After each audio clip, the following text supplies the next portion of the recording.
DS4 신형입니다. 천편일률적인 디자인에서 벗어나 독특하면서도 고급스러운 느낌을 아주 잘 표현하고 있고요. 2014년에 브랜드가 독립한 이후에 네 번째 소개되는 고유 모델로 알고 있습니다.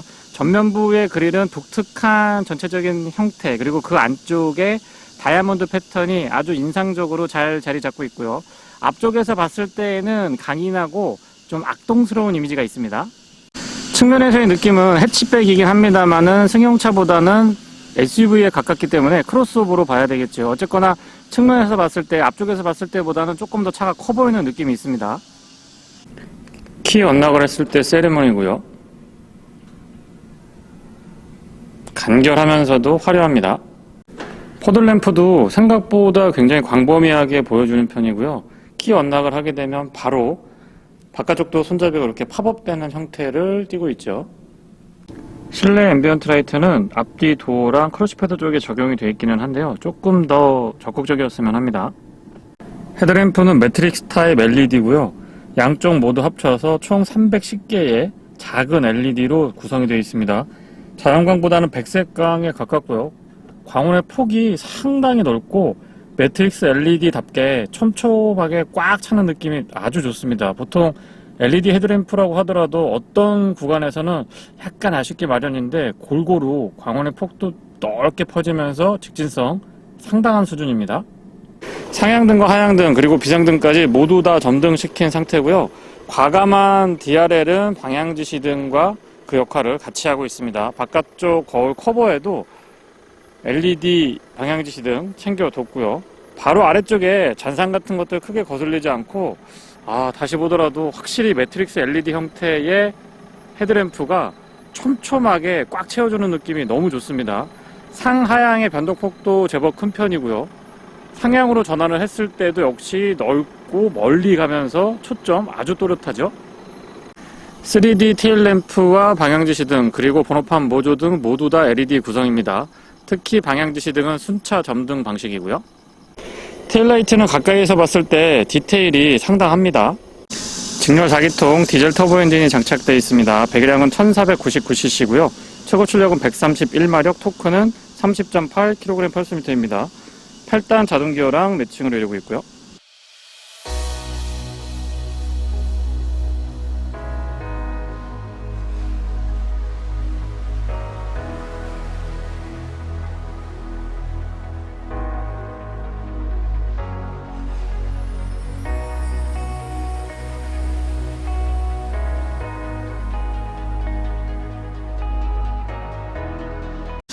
과감한 선과 면들은 날카로운 각을 잘 살려주고 있고요.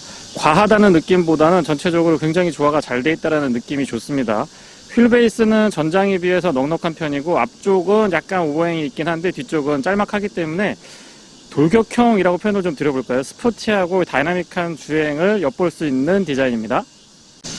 휠 디자인은 복잡한 패턴으로 구성이 되어 있는데 안쪽에 블랙 하이그로스로 도색이 되어 있어서 오염 같은 데서는 크게 신경을 안 쓰셔도 될 것 같고요. 그렇게 티가 많이 날 것 같진 않습니다. 타이어는 19인치고요. 사이즈는 205, 55, 19입니다. 측면에서 보더라도 날카로운 선과 면들 덕분에 전체적으로 차가 좀 입체적이다라는 느낌을 아주 잘 표현해주고 있습니다. 도어 하단부에는 바디 컬러랑 다르게 조금 두툼하게 플레이트를 덧대주고 있는데 이런 부분들은 크로스오버로서 잘 어울리는 것 같아요. 주유구 커버는 푸시 타입이고요. 굉장히 큼직하게 구성 잘 해뒀습니다. 사용하기 편리할 수 있도록 애드블루를 바로 옆에, 주유구 바로 옆에 구성을 해뒀고요. 캡을 많이 돌리지 않아도 되기 때문에 역시 사용은 편리합니다. DS4의 디자인 정점은 개인적으로 후측면이 아닐까 싶습니다. 앞쪽에서부터 넘어오는 날카로운 선과 면들이 그 조화를 아주 잘 이루고 있고요. 측면에서 봤을 때의 볼륨감과 날카로운 면을 아주 잘 표현해주고 있습니다.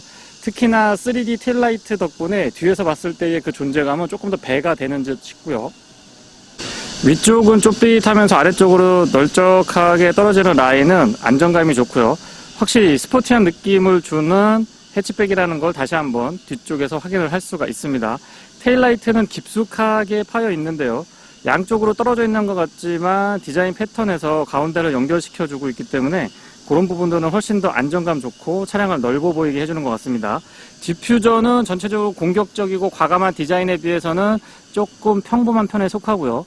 머플러는 운전석 쪽으로 아래를 향하고 있습니다. 싱글 타입으로 구성이 되어 있고요. 전체적인 디자인도 굉장히 인상적이고 독특하지만 저는 후측면하고 후면부의 디자인이 가장 마음에 드는 것 같습니다. 테일게이트는 전동이고요. 스위치는 안쪽에 숨겨져 있습니다. 살짝 눌러주면 동작하고요. 속도나 소음 적절한 편이고 안쪽에 공간은 많이 넓다라고 보기는 어렵지만 그렇다고 부족하다라고 말씀드리기도 어려울 것 같습니다.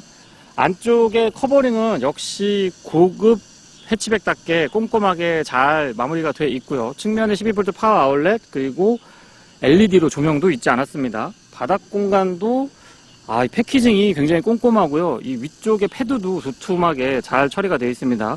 이 공간만 잘 활용하셔도 케미컬 같은 거, 차량 관리 용품이나 타월 같은 거 깔끔하게 보관하실 수가 있죠.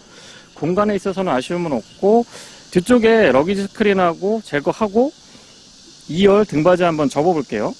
2열 등받이는 뒤쪽에서 접을 수 없고요. 뒷좌석 도어를 열고 측면에서 접근을 해야 됩니다. 시트는 6대4로 분할되고요. 앞쪽에 약간 각도가 올라오기 때문에 완전히 평평한 구성은 아니죠.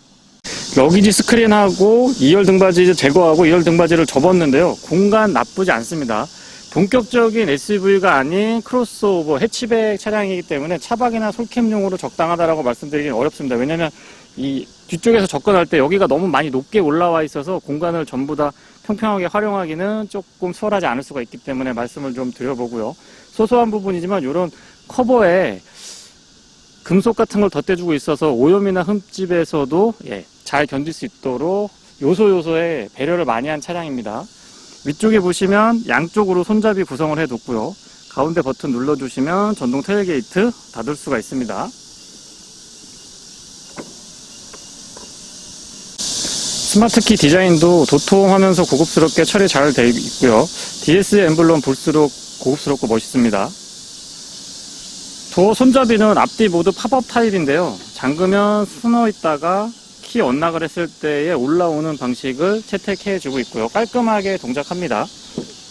도어는 제법 두툼한 편이고 여닫았을 때의 느낌은 꽉 물어주는 그런 느낌이 들면서 안정감 전달이 되고 있고요. 실내는 블랙 원톤으로 깔끔하게 구성이 되어 있는데 글쎄요, 컬러를 조금 다변화해도 나쁘지 않겠다는 생각이 듭니다. 워낙 디자인이 좋은 편이기 때문에 밝은 컬러도 잘 소화해 줄 것 같고요. 도어 쪽부터 보시면 패턴이나 디자인 굉장히 독특하고 특히나 이 기호세 패턴이라고 하던가요, 굉장히 특이한 형태의 디자인을 볼 수가 있는데 보면 볼수록 고급스럽고 또 쉽게 질리지 않는 장점이 있습니다. 좌측하고 우측을 구분해 두고 있는데요. 윈도우 컨트롤 정말 독특하게 구성이 되어 있고 올 오토 타입 챙겨두고 있습니다. 도어 락 언락은 이 뒤쪽에 위치하고 있고요. 가죽 패턴도 좋고 만졌을 때의 촉감도 나쁘지 않습니다. 이 안쪽에 입체감을 조금 더 두고 있고 도어 손잡이는 안쪽 손잡이는 이 아래쪽에 위치하고 있습니다. 내포켓 크기 널쩍하게 자리 잘 잡아두고 있고요. 안쪽에 마무리 같은 것들도 신경 참 잘 썼다라는 느낌을 받을 수가 있었습니다.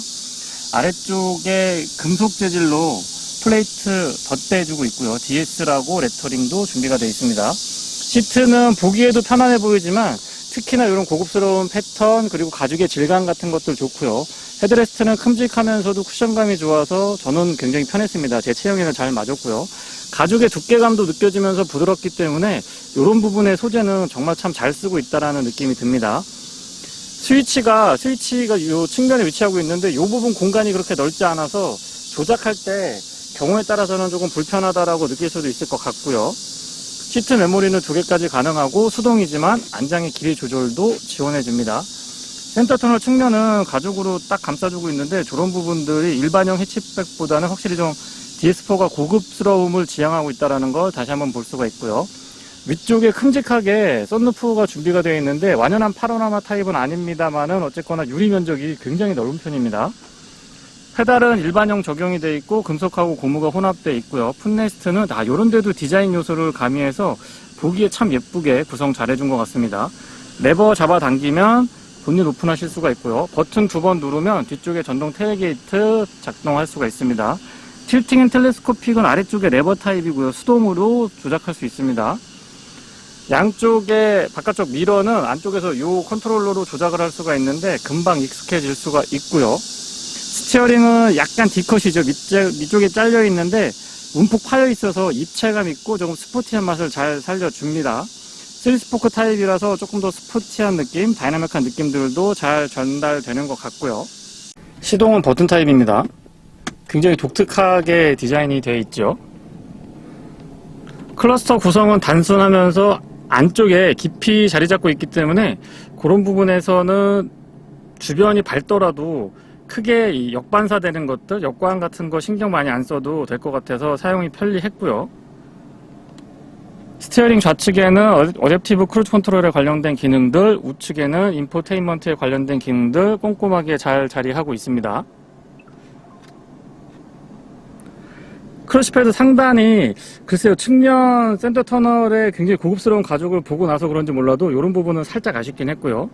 HUD는 크기도 좋고 굉장히 또렷하게 잘 보여주고 있고 여러가지 정보들을 확인할 수 있어서 저 부분의 활용도는 높은 편이었고요. 화면 자체가 많이 크다라고 볼 수는 없지만 와이드 타입으로 구성이 되어 있고요. 깔끔하게 구성이 되어 있어서 사용할 때 이 조작을 해보면 바로바로 움직여주니까 이런 부분들은 굉장히 편리합니다. 순정 맵은 글쎄요, 이 티팩 기능은 크게 부족하지 않은데 인터페이스 측면에서는 조금 더 개선의 여지가 있지 않나 싶은 생각이 들고요. 무선으로 스마트폰을 연동할 수 있어서 안드로이드 오토나 애플 카플레이 연동하시면 조금 더 편리하게 쓸 수가 있습니다. 양쪽 다 운전석, 조수석, 마사지 기능이 있는데요. 여러 가지 기능들을 조금 더 디테일하게 조작할 수가 있는데 어깨, 스네이크, 좌우 왔다 갔다 롤링하는 부분이고요. 버터플라이라고 해서 한꺼번에 쭉쭉 펼쳐지는 이런 부분도 선택을 할 수가 있어서 시트에 있어서는 기본적으로 착자감도 좋고 이런 마사지 기능들도 제대로 구현해주고 있다는 점 말씀을 좀 드리고 싶고요. 후방 카메라는 해상도가 굉장히 좋은 편인데 왜곡도 그렇게 크지 않으면서 어두운 곳에서 급격하게 화면에 이 해상도가 떨어지지 않기 때문에 그런 부분에서의 활용도는 굉장히 좋습니다. 그리고 아래쪽에 굉장히 독특한 형태의 에어벤트를 보실 수가 있는데요. 에어벤트가 안 보입니다. 이쪽하고 여기에 위치하고 있는데 측면에 이 부분을 이렇게 위아래로 움직이면은 각도 조절을 할 수가 있고요. 이게 되게 특이했던 것 같아요. 저는 이게 무슨 토글 타입 스위치인 줄 알고 막 이렇게 조작을 해봤는데 그게 아니고 에어벤트 컨트롤 할 수 있도록 방향 전환할 수 있고요. 그리고 열고 닫는 거는 여기에서 좌우로 롤 시켜주면 열었다 닫았다 할 수가 있습니다. 물론 각도 조절도 지원을 해주고 있고요. 이 은색에 이렇게 버튼을 구성하면 밝을 때 빛이 반사되면 잘 안 보이는, 이렇게 보면 잘 안 보이거든요. 이게 조금 아쉽기는 합니다. 근데 너무 이뻐요. 이 안쪽에 패턴이나 이 폰트 같은 것들 보면은 되게 독특하게 구성을 잘 해뒀습니다. 그 아래쪽으로 2단으로 구성이 되어 있어서 조금 더 사용하기 편리하고 직관적이고요. 비상등 스위치는 제 생각에 여기가 제일 좋을 것 같아요. 저쪽보다는 전자식 파킹 브레이크 바로 옆쪽에 위치했으면 조금 더 좋았겠다는 생각이 들고요. 이것도 고급스럽게 가죽으로 잘 마무리되어 있고 커버 가능합니다. 열고 안쪽에는 스마트폰 무선 충전 가능하고 언뜻 보면 USB A 타입처럼 보이시잖아요. 잘 보면 C 타입입니다. 12V 파워 아울렛 준비되어 있고 컵홀더는 2개 같은 크기입니다. 여기에 뭔가 기능이 대단한 게 있을 줄 알았는데 이 기능은 누르고서는 위쪽 화면을 직접 터치하지 않고 아래쪽에 컨트롤러를 통해서 여러 가지의 기능을 사용할 수 있도록 그렇게 구성이 되어 있습니다. 한번 보여드려 보면 쭉 길게 누르면 저기 움직이고 여기서 손가락을 이렇게 움직이면은 이 움직이는 패턴대로 위쪽에서 메뉴를 선택할 수 있습니다. 직접 화면을 터치하지 않고 바로 이 암레스트에서 편안하게 팔을 거치하고 있다가 여기서 손가락만 까딱까딱 하면은 전체적으로 조절을 할 수 있기 때문에 이 부분은 참 유용하게 사용했던 것 같습니다. 뒤쪽으로 기어 노브가 굉장히 작게 준비가 되어 있는데 사용하기에 너무 편리했던 것 같고요. 잘 안 보이는 이 안쪽까지도 패턴에 굉장히 신경을 많이 써서 디자인적인 요소가 참 많이 가미되어 있는 차량이 바로 DS4가 아닌가 싶습니다. 볼륨 컨트롤은 롤 타입이고요. 버튼 누르면 전원 온오프 할 수가 있습니다. 기어 노브는 이렇게 움직이죠. 위아래로 움직이고 수동은 버튼, 파킹도 버튼으로 선택됩니다. 드라이브 모드 버튼은 위아래로 움직이는데 총 3가지 준비가 되어 있고요. 노멀, 스포츠, 에코 이렇게 선택이 가능합니다. 이런 데도 가죽으로 덧대지고 있어서 이 컨트롤러를 사용할 때 조금 더 부드러운 질감 같은 것들을 느낄 수가 있고요. 뒤쪽으로 살짝 파여져 있는데 암레스트는 자연스럽게 연결이 되고요. 양문형으로 준비가 되어 있는데 안쪽에 보시면 공간 같은 거 아주 효율적으로 잘 쓸 수 있도록 깊이가 굉장히 깊습니다. LED로 조명 같은 것들도 꼼꼼하게 잘 챙겨뒀고요. 이런 마무리 같은 것들도 신경 참 많이 썼습니다. 이렇게 보시면 요거 이렇게 들어 올리면 선이 이 아래 위에서 이렇게 들어와서 뒤쪽으로 나올 수 있게끔 그렇게 준비가 되어 있습니다. 그래서 안쪽에 있는 USB C타입 단자에 여러 가지 선을 연결할 수가 있고요. 조석 수납 공간은 잡아당기는 방식이고 굉장히 깊습니다. 깊고 넓고 높이도 좋아서 여러 가지를 수납할 때 효율적으로 쓰실 수가 있을 것 같아요. 그리고 센스 있게 이 커버 쪽에도 이렇게 턱을 두고 안쪽에 조금 더 수납할 수 있도록 배려를 해줘서 이런 부분들은 참 좋습니다. 완전히 감싸 안고 있다라는 느낌을 줘서 참 안락하면서도 차가 나를 많이 보호해주고 있다라는 느낌을 주고 있고요. 선바이저는 거울이 조금 더 이 높이가 높았으면 좋겠어요. 길이는 적당한데 조금만 더 높았으면 좋겠고, 양쪽으로 은은한 LED 조명 마음에 듭니다. 맵포켓은 역시 디자인 패턴들 다 들어가 있고요. 조명은 LED 타입이고 터치로 작동하고 안전벨트도 모니터링이 가능합니다. 실내 거울은 테두리 부분이 투명하면서도 얇게 처리가 되어 있어서 실제보다 뒤쪽 시야가 좋은 편이고, 이 해치백 차량들이 뒤쪽 시야가 안 좋을 수가 있는데 그런 부분들을 이 실내 거울 디자인으로 커버를 좀 하고 있죠. 차량은 프랑스에서 만들었고요. 이 뒤쪽 C필러로 떨어지는 라인들과 디자인 마무리가 너무 예쁜 것 같습니다. DS 엠블럼도 마음에 들고요. 복합연비는 16.2km, 도심에서는 14.9, 고속도로에서는 18.1km가 공인연비입니다. 뒷좌석 도어를 열었을 때의 느낌도 이 접근각이 좋아서 타고 내릴 때 불편함은 없고요. 윈도우는 내려보면 오토 타입으로 작동하고 완전히 내려가지 않고 이만큼 살짝 남습니다. 패턴 예쁘고요. 소재 같은 것들도 참 좋습니다. 바닥 공간은 비교적 평평한 편이고 가운데도 턱이 그렇게 높지 않습니다. 쿠션감도 좋고 앉았을 때의 착자감이 상당히 좋았던 것 같아요. 등받이도 각도가 약간 서 있는 편이긴 한데 시트 자체가 편하니까 이렇게 불편함은 없었고, 성인 남성분이 앉으려면은 헤드레스트는 위쪽으로 올려주셔야 됩니다. ISO 픽스도 꼼꼼하게 챙겨두고 있고요. 가운데 암레스트 내려보면 약간의 수납이 가능하도록 배려를 해줬고, 컵홀더는 오픈 타입으로 2개입니다. 기왕 이 럭셔리 브랜드를 지향하고 있는 DS에서 만들었다 그러면 이런 것도 커버링이 가능했으면 사용할 때, 컵홀더를 사용할 때랑 암레스트로 사용할 때를 구분할 수 있도록 커버링이 됐으면 조금 더 좋았을 것 같고요. 승하차 할 때 걸리는 부분은 없고, 몰 공간은 주먹 2개 정도 여유가 있습니다. 에어벤트도 꼼꼼하게 잘 갖춰주고 있고요. 앞쪽에는 USB C타입 단자가 떨어져서 2개 있는데 뒤쪽에는 이렇게 나란히 위치를 해 있고, 하나는 입력 단자, 하나는 충전 단자입니다. 그 아래쪽으로 수납 공간도 마련을 해 뒀고요. 뒤에서 보면 다시 말씀드리지만 감싸 안고 있는 듯한 느낌이 너무 좋고요. 분명히 직선 위주의 디자인인데 곡선미가 그 어디에선가 느껴지기 때문에 확실히 이 입체감도 좋고 디자인에 있어서는 DS 인정하지 않을 수가 없을 것 같습니다. 스티어링은 다시 보더라도 매력적이고요. 디젤 차량이지만 도심에서 저속 구간, 가다서다를 반복하거나 정체가 심한 구간에서 스트레스는 적은 편입니다. 1.5 HDI, 블루 HDI 엔진은 이미 여러 차량들에서 검증받은 대표적인 디젤 엔진 중에 하나인데요. 생각했던 것보다 조용하고 부드럽습니다. 그러면서 EMP2라고 하는 차세대 플랫폼이 적용되어 있는 차량이다 보니까 어떤 셰시의 강성이라든가 전체적으로 MVH 같은 것들이 많이 보완이 되어 있습니다. 그런 부분들이 도심에서 주행을 할 때 조용하면서도 디젤 특유의 그 거슬리는 느낌이 있거든요. 개길되거나 뭐 둥둥둥둥 해서 잔진동 같은 것들이 많이 올라오거나 해서 약간 거슬릴 수가 있는데, 차량의 가격이 비싼 만큼 충분한 정숙성을 유지하고 있는 장점이 있습니다. 통풍하고 열선은 각각 3단으로 조절할 수가 있고요. 마사지 기능은 정말 제대로인 것 같아요. 이 가격대에서 이 정도의 마사지 갖추기 쉽지 않은데 말이죠. 덕분에 운전 피로도가 굉장히 낮은 편입니다. 복합연비는 16km대 초반이고요. 도심에서는 14.9, 고속에서는 18km 이상으로 기억을 하고 있는데, 17km인가요? 18km 정도로 알고 있는데, 실제 도심 주행을 해보면 아무리 연비가 안 나와도 두 자릿수는 무조건 넘고요. 13km, 12.5가 제가 본 가장 낮은 연비였습니다. 평균적으로는 13.8에서 14.3 그 사이는 꾸준하게 유지를 해줬고요.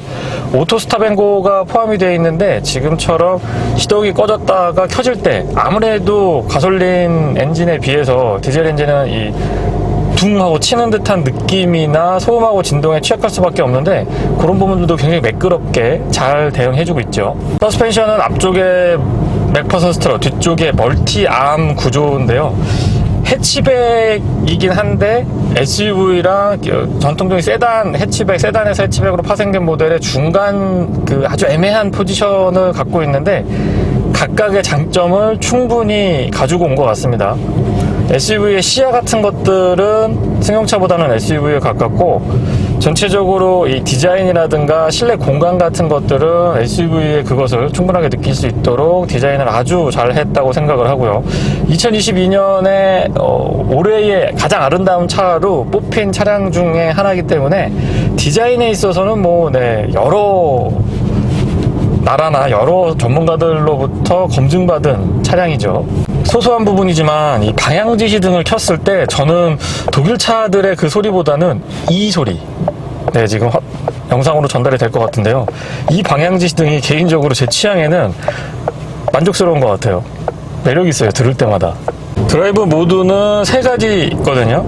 에코, 노멀, 스포츠 이렇게 준비가 되어 있는데 스포츠랑 다른 모드는 확실하게 구분이 되지만 노멀하고 에코는 저는 그렇게 구분이 크다, 딱 이게 지금 에코 모드구나, 이게 노멀 모드구나 라고 느낄 정도는 아니었던 것 같아요. 차량의 크기는 국내 여건에 잘 맞는다고 생각합니다. 크지도 작지도 않고 또 너무 낮지도 높지도 않기 때문에 그렇다는 말씀 드리고요.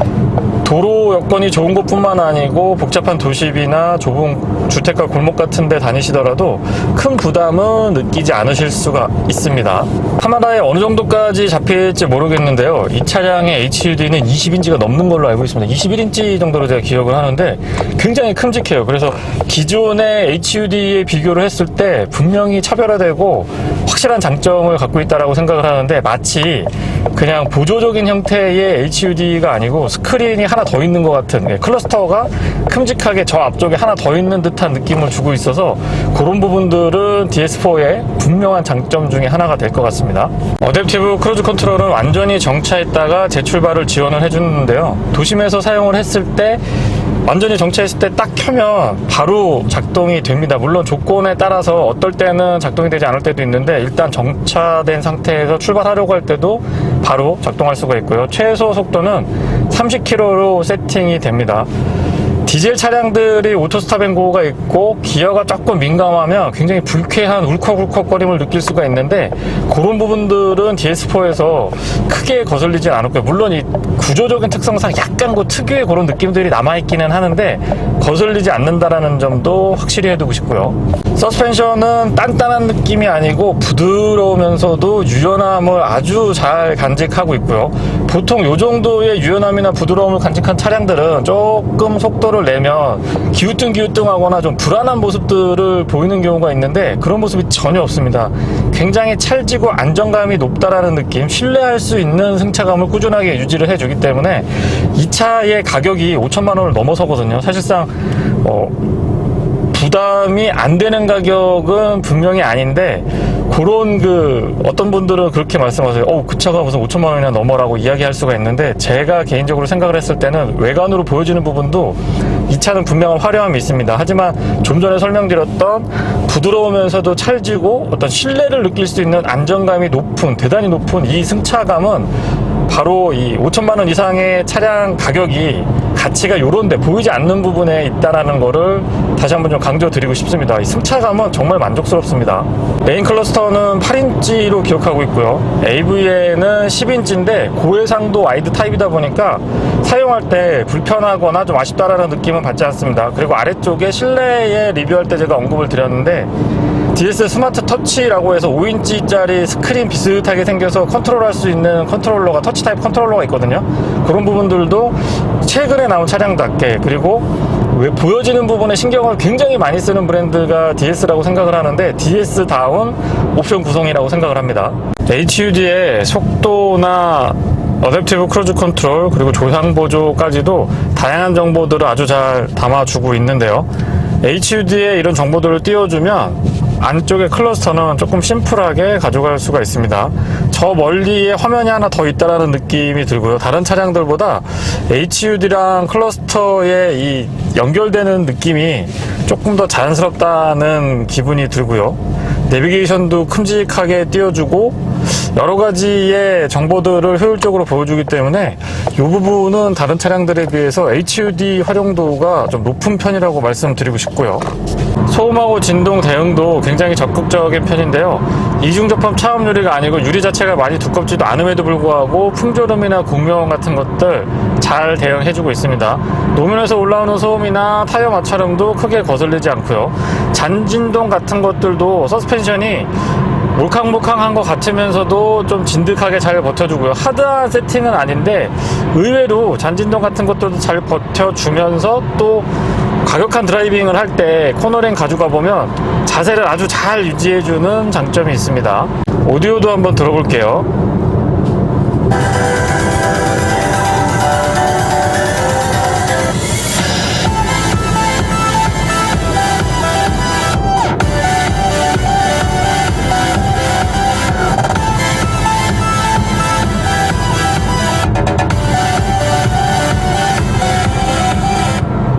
전체적으로 중음, 고음, 그리고 저음의 이 밸런스는 좋은 편에 속하는데 뭐라 그럴까요? 약간 힘이 조금 더 있었으면 하는 아쉬움이 있긴 하네요. 1.5 디젤 터보 엔진, 블루 HDI 엔진은 뭐 더 말씀 안 드려도 될 것 같죠. 굉장히 내구성도 좋고 여러 차량들에 도입이 되면서 검증이 충분히 되어 있는 대표적인 엔진인데 130마력이 조금 넘고 토크가 30대로 기억을 합니다. 이 정도의 힘이면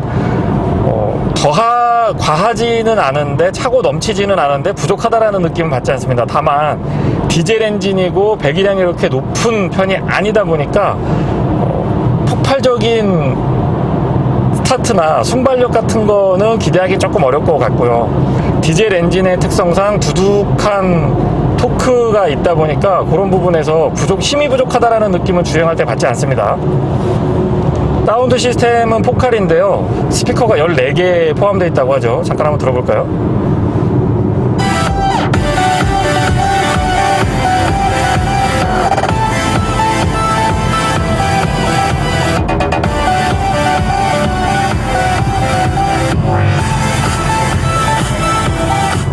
전체적으로 고음, 중음, 저음대의 밸런스가 좋은 것 같고요. 힘이 막 빵빵빵빵 느껴지는 그런 스타일은 아니고 적당하게 기분 좋은 느낌? 고음에서의 찰랑찰랑한 느낌도 적당하고 중음보다는 저음대가 조금 더 보강됐으면 좋겠다 싶은 생각은 듭니다.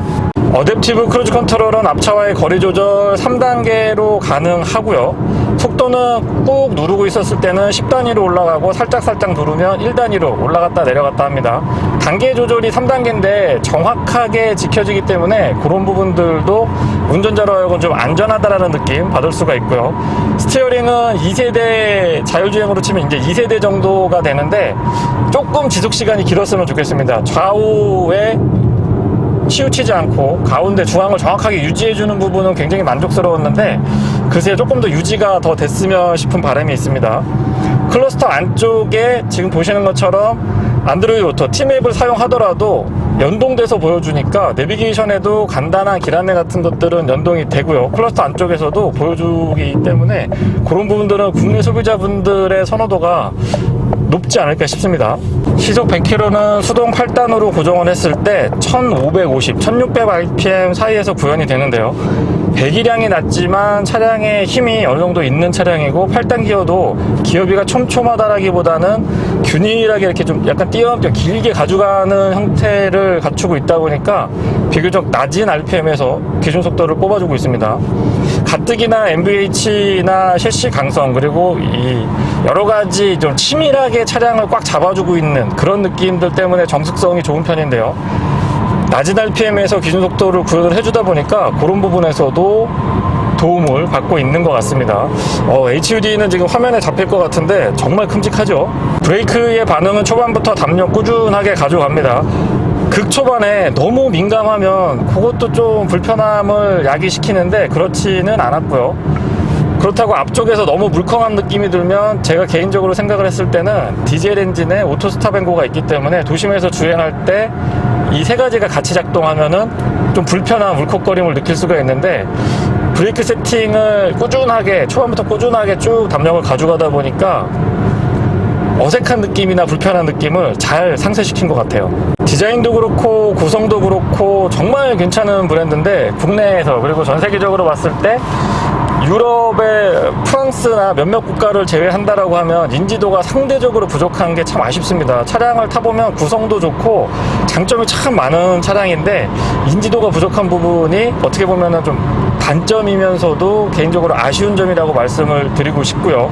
중간중간에 장단점 많이 설명을 드렸는데 제가 느꼈을 때 이 차의 단점은 처음에 국내에 소개될 때 하이브리드부터 나왔으면은 훨씬 더 좋았을 것 같은데 그런 부분이 살짝 아쉽기는 합니다. 그리고 심리적인 마지노선이라고 생각을 하는데요. 개인적으로 4,999만원이나 4,990만원 이런 식으로 4천만원대의 가격대를 딱 형성했다라고 하면 물론 이 차의 지금 5천만원 초반의 가격은 현재 가격에 비교를 했을 때 절대 우리나라에서 높은 편이 아닙니다. 하지만 또 이 심리적인 마지노선이라는 게 있거든요. 디젤 차량이고 어쨌든 해치백 형태의 디자인을 갖추고 있다 보니까 앞에가 5자가 아니고 4자로 시작을 했으면은 훨씬 더 좋은 판매량, 시장에서 좋은 반응을 기대할 수 있지 않았을까라는 아쉬움도 많긴 합니다. 셰시 강성도 대단히 높다라는 느낌 받고요. 분명히 지금 부드럽게 움직이거든요. 부드럽게 움직이는데 코너링 같은 거 가지고 가보면 날렵함이 있어요. 날렵함도 있고 라인을 아주 정직하게 잘 읽어 나가면서도 스티어링 반응 묵직하게 끌어주니까 이런 거 너무 좋은 것 같아요. 그러니까 너무 막 딱딱해가지고 불편하면서 끼익 돌아나가 이런 느낌보다는 부들부들하고 약간 바운스가 되는 것 같으면서도 꽉 잡아주는 이 느낌. 코너링은 셰시 강성이나 코너링 부분은 다시 한번 인정해주고 또 칭찬을 아끼지 않고 싶습니다. 노면이 좋지 않은 곳을 다니더라도 운전석에서 느끼는 불편함 그리고 뒤쪽에서 뭔가 튄다라는 느낌도 들고 있지 않고 시정일관 좀 유연한 반응을 아주 잘 유지해주고 있습니다. 좁은 골목길이나 지금 보시는 것처럼 지방도, 좁은 지방도를 다니시더라도 부담감은 크지 않고요. 시야가 되게 절묘한 것 같아요. SUV보다는 낮지만 승용차보다는 살짝 높아서 이 절묘한 시야가 전체적으로 이 앞쪽을 주시하기에 편하고 또 차량의 크기가 그렇게 크지도 작지도 않기 때문에 거기에서 느껴지는 부담감이 좀 덜하다 보니까 확실히 조작하기는 편한 것 같습니다. 네, 이상 신형 DS4 시승기를 마치겠습니다. 고맙습니다.